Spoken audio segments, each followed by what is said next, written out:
This channel does not promote any violent, harmful, or illegal activities. All content provided by this channel is meant for an educational purpose only. নমস্কার, আপনারা দেখছেন TV9 Bangla digital এবং TV9 prescription নিয়ে আমি রয়েছি সায়ম আপনাদের সঙ্গে। TV9 প্রেসক্রিপশনে আজ এমন এক রোগ নিয়ে কথা বলবো যেটা আমাদের শরীরের যে কোনো অঙ্গ প্রত্যঙ্গে হতে পারে। রোগটার নাম হলো হার্পিস। হ্যাঁ, এই রোগটা সম্বন্ধে আপনারা হয়তো অনেকেই জানেন। বীজগুড়ি হয়, কখনো আরও অন্যান্য উপসর্গ দেখা যায়। এই রোগটাকে অনেকে ভয়ও পান, আবার চিকিৎসাযোগ্যও। আজকালকার আধুনিক চিকিৎসা পদ্ধতিতে এই রোগ থেকে সম্পূর্ণরূপে সেরে ওঠাও যায়, কিন্তু সম্পূর্ণরূপে সুস্থ হওয়া যায় কি? বোধহয় নয়। আজকে আমরা হার্পিসের এমন একটা পার্ট নিয়ে কথা বলবো যেটাকে ডাক্তারি পরিভাষায় বলে জেনিটাল হার্পিস, বা বাংলা ভাষায় সোজা সহজ সরল ভাষায় এটাকে বলে যৌনাঙ্গে হার্পিস। রোগটা কি? রোগটা কতটা ভয়ানক হতে পারে? কি কি প্রভাব পড়ে আমাদের শরীরের ওপরে? এই রোগ থেকে আদৌ কি মুক্তি সম্ভব? কি বলছেন চিকিৎসক? আমাদেরকে এই বিষয়টা সম্পূর্ণ জানাতে আমাদের সঙ্গে রয়েছেন ডক্টর গৌতম ব্যানার্জি। ডাক্তারবাবু নমস্কার। নমস্কার ডাক্তারবাবু, এক্ষুনি আমি যেটা বলছিলাম এবং আগের দিনও আপনার সঙ্গে যেটা নিয়ে কথা হচ্ছিল, সেটা হচ্ছে সেক্সুয়ালি ট্রান্সমিটেড ডিজিজ। এগুলো সম্বন্ধে মানুষ এখনো অনেকটাই কম জানেন, কিন্তু এগুলো যথেষ্ট বড় সমস্যা। এবং গনোরিয়া, সিফিলিস নিয়ে আমাদের কথা হয়েছে, কিন্তু বাকি যে রোগগুলো রয়েছে সেগুলো নিয়ে আমাদের সেরকম কথা হয়নি। এবং এমন অনেক রোগ আছে যেগুলো আপনিও বলছিলেন, জেনিটাইল হার্পিসের মতন কিছু রোগ যেগুলো আরও বেশি করে সমস্যা তৈরি করছে আজকালকার দিনে। তো আমি প্রথম যেটা প্রশ্ন করব আপনার কাছে, যে গনোরিয়া, সিফিলিস ছাড়া আর কি কি রোগ রয়েছে, এসটিডি বা সেক্সুয়ালি ট্রান্সমিটেড ডিজিজ, যেগুলো সমস্যা তৈরি করতে পারে বা করছে প্রতিনিয়ত? আচ্ছা, প্রথম একটা কথা বলি যে আমরা জানি গনোরিয়া, সিফিলিস এগুলো একটা যৌন সমস্যা, যৌন রোগ হয়। কিন্তু যৌনাঙ্গে কোনো ব্যাধি হলেই, কোনো ক্ষত হলেই সেটা কিন্তু সবসময় এসটিডি নয়, মানে যৌন সংক্রমণ থেকে হয় না। সেটাও আমাদের মাথায় রাখতে হবে, কারণ আমাদের এটা অনেক সময় দেখেছি কোনো আমাদের যৌনাঙ্গে কোনো রকম ক্ষত বা কিছু হলেই পেশেন্টরা ভীষণ নার্ভাস হয়ে যায় যে কি হলো ডাক্তারবাবু, আমি তো কোনো দিন কোথাও কোনো সেক্সুয়াল করিনি, অ্যাক্ট করিনি, তাহলে কেন হলো? তা সেই জন্যে জানিয়ে রাখি, এটা যৌন সংক্রমণ ছাড়াও মাঝে মাঝে অন্য কারণেও হয়। হ্যাঁ, ধরুন আমাদের কোনো একটা আঘাত লাগলো, ট্রমা হলো, তার থেকে একটা আঘাত হতে পারে। কোনো একটা ইনফেকশান হলো, এমনি সাধারণ ইনফেকশান, পাইজেনিক ইনফেকশান হলো, একটা স্কেবিজ, খুব কমন অসুখ একটা, যেটা চুলকানি জাতীয় ওষুধ, সেই স্কেবিজ থেকে একটা জায়গাতে ক্ষত হলো। তা সেইগুলো হলে পেশেন্টরা খুব উদ্বেগ হয়ে প্রকাশ করে যে এটা আমার কেন হলো, এটা তো আমার হয়নি। তো সেই জন্যে বলি সেটা একটা যৌন সংক্রমণ ছাড়াও কিছু কিছু ব্যাধি আমাদের হতে পারে যৌনাঙ্গে। সিফিলিস এবং গনোরিয়া ছাড়া কয়েকটা অসুখ আমাদের হয়, তার মধ্যে একটা স্যাঙ্ক্রয়েড বলে একটা অসুখ। এই স্যাঙ্ক্রয়েডে যেটা সিফিলিসের মতো কিছুটা দেখতে হয়, কিন্তু এই সিফিলিসের সাথে তফাৎ হচ্ছে এটা অল্প কিছু দিনের মধ্যেই হয় যৌন সম্পর্ক হলে, এবং এটাতে খুব ব্যথা হয় এবং পেইনফুল আলসার, টেন্ডার আলসার এগুলো দেখা যায় যেগুলোর ক্ষেত্রে, এবং সেটা খুব কম দিনে হয়, অ্যান্টিবায়োটিক দিলে এগুলো সেরে যায়। এছাড়া যেগুলো হয় আরেকটা, সেটা খুব রেয়ার ডিজিজ, এলজিভি বলি আমরা, লিম্ফোগ্রানুলোমা ভেনেরিয়াম, বিরাট নাম একটা। তাতে একটা সাময়িক ক্ষত হয়, কিন্তু তার যৌনাঙ্গের পাশে, দুপাশে আমাদের যে গ্রয়েন বা পুঁচকি যে আছে, সেখানে তারা কতগুলো লিম্ফ নোড ফোলে, এবং সেই ফোলাটাই হচ্ছে তাদের সমস্যা হয়ে দাঁড়ায়। তা এইরকম আরও কতগুলো আছে। আরেকটা রেয়ার ডিজিজ আছে, পায়োডার্মা গ্যাংগ্রিনোসাম বলে, সেটাও অনেক সময় হতে পারে। সেগুলো খুব সাংঘাতিক অসুখ, ডাক্তারের কাছে না গেলে অনেক দিনের চিকিৎসা দরকার। এই হচ্ছে ব্যাপার। হার্পিস সিমপ্লেক্স, এইটা এখনকার দিনে সবচেয়ে কমন সমস্যা হচ্ছে হার্পিস সিমপ্লেক্স। হার্পিস একটা ভাইরাস, এটা হার্পিস সিমপ্লেক্স ভাইরাস, এইটা দিয়ে এটা সংক্রমণ অনেক সময় হয়, এবং সেটা এখনকার দিনে সবচেয়ে বেশি সমস্যা। এই রোগটা কিভাবে, মানে কি হয়, কি লক্ষণ হয়, কিভাবে মানুষ সচেতন হবে, সেটা যদি একটু বলেন। এই হার্পিস সিমপ্লেক্স হচ্ছে, এটাও একটা ভাইরাল ইনফেকশন। এটা হার্পিস সিমপ্লেক্স ভাইরাস, এটার সংক্রমণটা হয়, এটা টাইপ 1 অ্যান্ড টাইপ 2 দুটো আছে।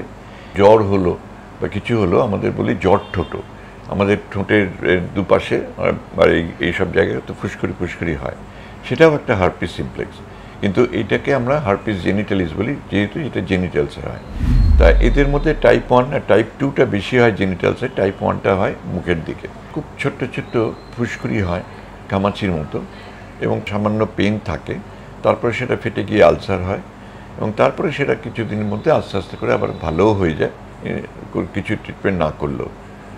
কিন্তু এটার সমস্যা, সবচেয়ে হার্পিসের সমস্যা যে এটাকে সারিয়ে দিতে পারি না, মানে আপনি বলছেন একবার শরীরে ঢুকলে এই ভাইরাস সারা জীবন থেকে যেতে হবে। হ্যাঁ, একবার শরীরে যদি হার্পিস ঢোকে, এবং সেটা যৌন সংক্রমণ থেকেই হয়, কারোর একজন ছিল, সেটা কি যে কোনো ধরনের হার্পিসের ক্ষেত্রে হতে পারে না, এটা পার্টিকুলারলি এই হার্পিস? হ্যাঁ, এটা হচ্ছে হার্পিস সিমপ্লেক্স বলি। এর মধ্যে একটা হার্পিস জস্টার বলে একটা কথা আছে, সেটা যৌন সম্পর্কের সাথে সম্পর্ক নেই, সেগুলো শরীরের অন্য জায়গা হয়, ভীষণ পেনফুল, সেটা জীবনে একবারই হয়। কিন্তু এই হার্পিস সিমপ্লেক্স ভাইরাসটা যৌনাঙ্গেই হয়, এবং সেই সেরে গেল, কিছুদিনের মধ্যে আবার হলো। সেটা কতদিন পরে হবে আমরা জানি না। সেইটা একটা বিরাট সমস্যা। তাহলে এই সমস্যা থেকে মুক্তির উপায়টা কি? মুক্তির উপায় যখন হচ্ছে, ট্রিটমেন্ট করলে খুব তাড়াতাড়ি সেরে যায়, 2-4 দিনের মধ্যেই সেরে যায়। কিন্তু যে লং টার্ম ট্রিটমেন্ট, যদি সে দেখা যায় যে বছরে তার একবার কি দুবার হলো, তাহলে তখন আমরা বলি যখন হচ্ছে তখন ট্রিটমেন্ট করুন, ভালো হয়ে যাবেন, যেমন আমাদের সর্দি জ্বর হয়। কিন্তু অনেক সময় দেখা যায় তো বেশ বছরে অনেকবার হচ্ছে, 5-6 বারের বেশি হচ্ছে, তখন তাদের অ্যাডভাইস করি আমাদের যে চিকিৎসাগুলো আছে, একটা পার্টিকুলারলি অ্যান্টিভাইরাল ড্রাগ, সেটাকে টানা আমরা দিয়ে যাই। 6 মাস হতে পারে, 1 বছর হতে পারে। এটা কাদের ক্ষেত্রে প্রযোজ্য? যখন কেউ বাচ্চার সন্তান চাইছে, কিন্তু তাকে তো আমি বলতে পারি না যে তুমি এখন যৌন সম্পর্ক করবে না। তার সুতরাং তাদের ক্ষেত্রে আমরা ওই প্রোফাইলেকটিক আপনি যেটা বললেন, আমি এই বিষয়টাতে এক্ষুনি আসতাম, সেটা হচ্ছে যখন সারছে না রোগটা, এবার সেক্ষেত্রে ধরুন বিবাহিত কারুর এরকম সমস্যার মধ্যে পড়লেন, এবার তার পার্টনার তাকে ভরসা করবে কি করে যে এই রোগ তার মতো ট্রান্সমিটেড হবে না, বা এরপরে তারা নিজেরা সুস্থভাবে যৌন সম্পর্কের মধ্যে যাবে কিভাবে? এটা বলি, যেরকম যে আক্রান্ত হয়েছে তখন সেই মুহূর্তে তার সঙ্গম না করাই ভালো। 1, 2 যদি করতে হয়, সেখানেও কন্ডোম ব্যবহার করলে সেটার থেকে রেহাই পাওয়া যায়। ওটা যতদিন থাকছে ততদিন থিওরিটিক্যালি বলা হয় যে এটা অন্য সময় তার ভাইরাস থাকতে পারে, হতে পারে, কিন্তু প্র্যাকটিক্যালি যেটা দেখি আমরা সেটা হয় না। সুতরাং ওই অবস্থাতে যৌন সম্পর্ক না করাই ভালো, এবং তারপরে যদি করতে হয় একটু কন্ডোম ব্যবহার করা। আর যদি যেটা বললাম যে সন্তান চাইছে, তখন কিন্তু আমরা ওই ওষুধ একটু দিয়ে রাখি, একটু কন্টিনিউ করা। আপনি বলছেন যে যদি কেউ এই জেনিটাল হার্পিসে আক্রান্ত হয়, সেক্ষেত্রে যদি কেউ সন্তান নেওয়ার প্ল্যান করে, সেক্ষেত্রে তাদেরকে ওই ওষুধ নিয়েই সংসর্গের মধ্যে যাওয়াটা সেফ? হ্যাঁ, এটা সেফ। আচ্ছা, এই রোগ কি শুধুমাত্র সেক্সের মাধ্যমেই ছড়াচ্ছে, নাকি অন্য আরো ডিপ কিসিং বা নানান রকম বিষয় থেকেও ছড়াতে পারে? না, এটা সেক্স থেকেই ছড়াবে। হ্যাঁ, যেখানে আছে, যার আছে, তার থেকেই কন্ট্যাক্ট যদি হয়, তাহলেই তার সাথে সম্পর্ক হলে তখনই হবে। আচ্ছা, ধরুন কোনো মহিলার, এমন কোনো মহিলা জেনিটাল হার্পিসে এই ধরনের হার্পিসে আক্রান্ত হচ্ছেন, যিনি হয়তো গর্ভবতী, সেক্ষেত্রে কি কি রিস্ক থাকছে? এটা রিস্ক বলতে, প্রথম অবস্থাতে যদি হয় তাহলে ট্রিটমেন্ট করলে সেরে যায়, এবং যখন তার সন্তান হবে সেই সময় তাকে অনেক সময় আমরা প্রোফাইল্যাকটিকও আমরা দিই, যে কিছু দিন আগেই, তখন কিন্তু প্রোফাইল্যাকটিকও অনেক সময় দেওয়া হয় যাতে, আর যদি হয়ে থাকে তাহলে তার ট্রিটমেন্ট সঙ্গে সঙ্গে করতে হয়। তো সেক্ষেত্রে কি এই শিশুটিরও সারা জীবন এই রোগটা বয়ে বেড়াতে হবে?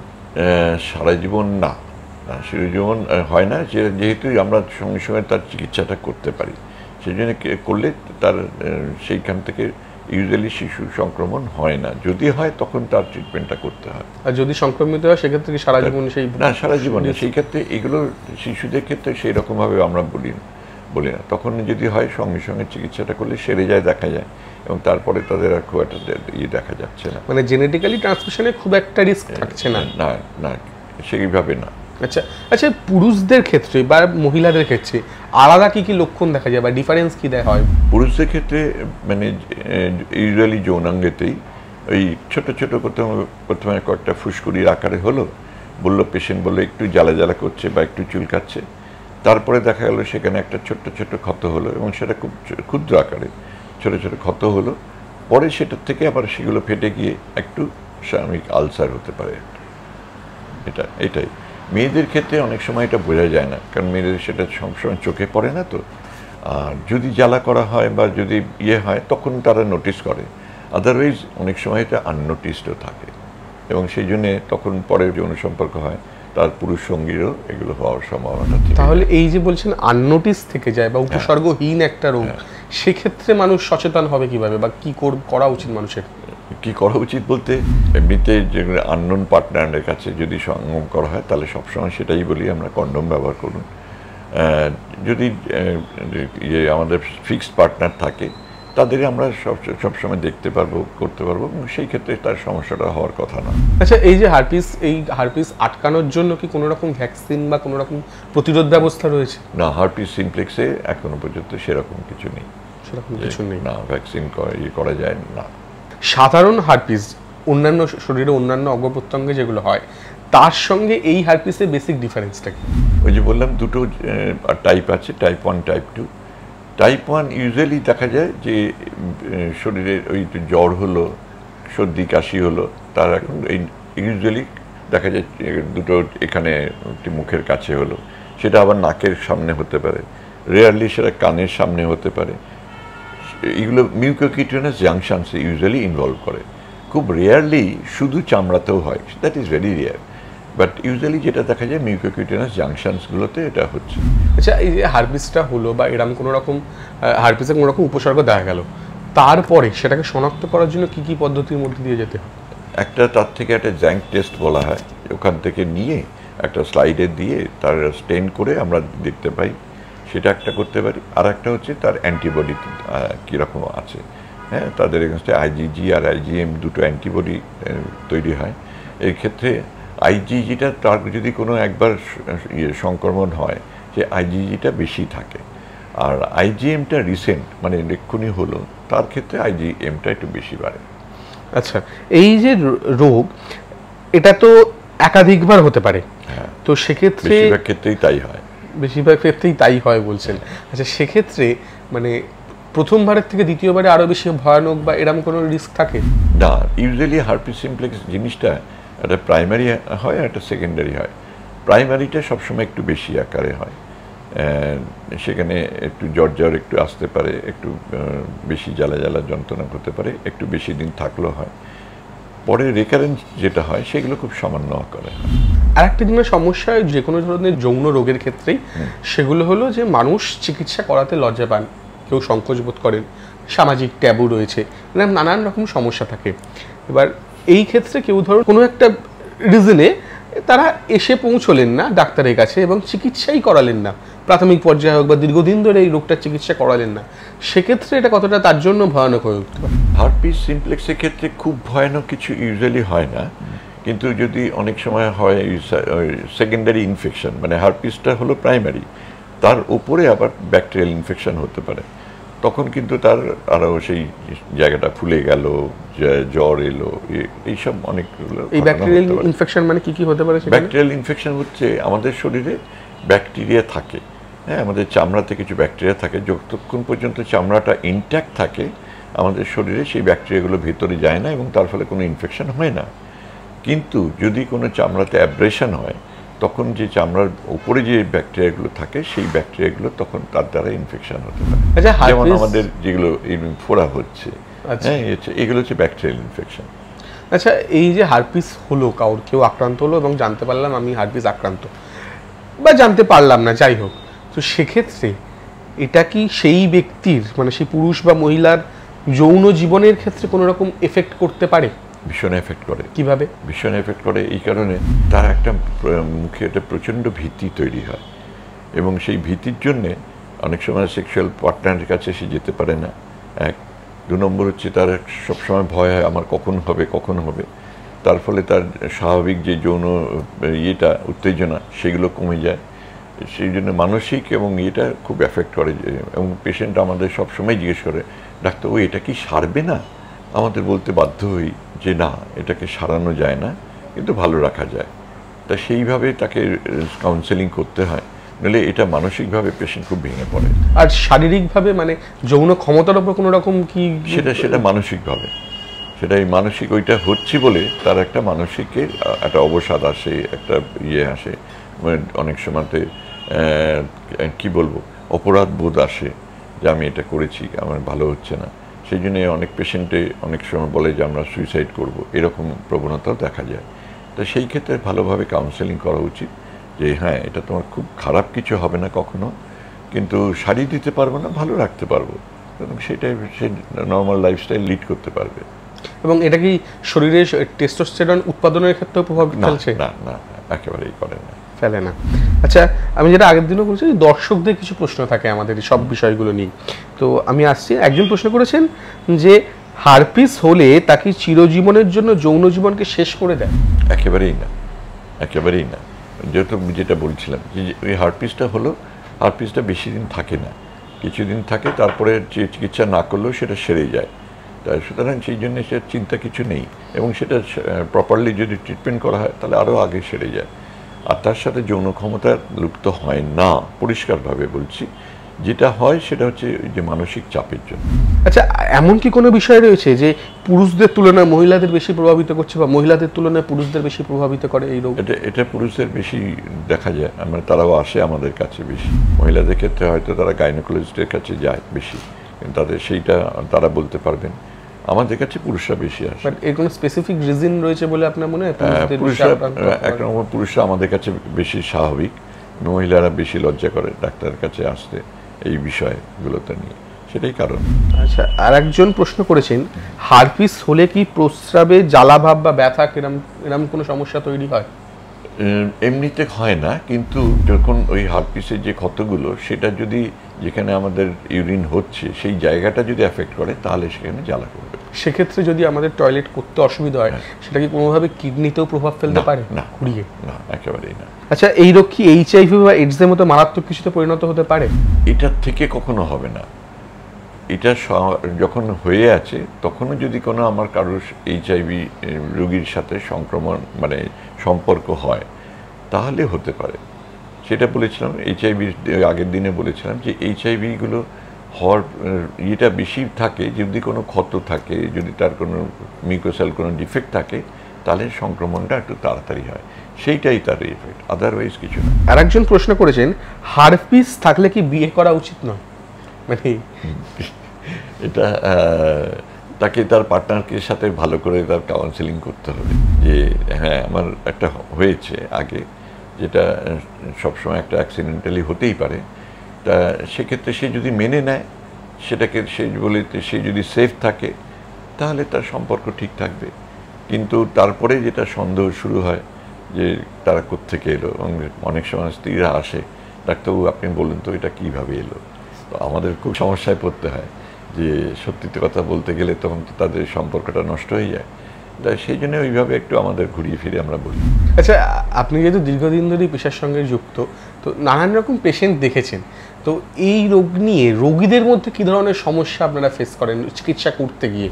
রোগীদের মধ্যে সমস্যাটা ওই একটাই সমস্যা, ডাক্তার এটা কি সারবে না, এইটাই প্রধান এবং একমাত্র সমস্যা। যে কারণ দেখছি যে ভালো আমি ট্রিটমেন্ট করলাম সেরে গেল, কিন্তু আবার হলো। সমস্যাটা সেই জন্যই বুঝতে পারছি যে হ্যাঁ আমি তো ট্রিটমেন্ট করলে ভালো হয়ে যাব, কিন্তু সেটা কিওর হচ্ছে না, সমস্যাটা ওইখানেই। এবং তার থেকেই যেগুলো বললাম মানসিক সমস্যাটা খুব এসে যায়। আচ্ছা, কন্ডোম ব্যবহার করলে হারপিস কি এই রোগ থেকে সম্পূর্ণভাবে সেফ থাকা যায়? থাকা যায়।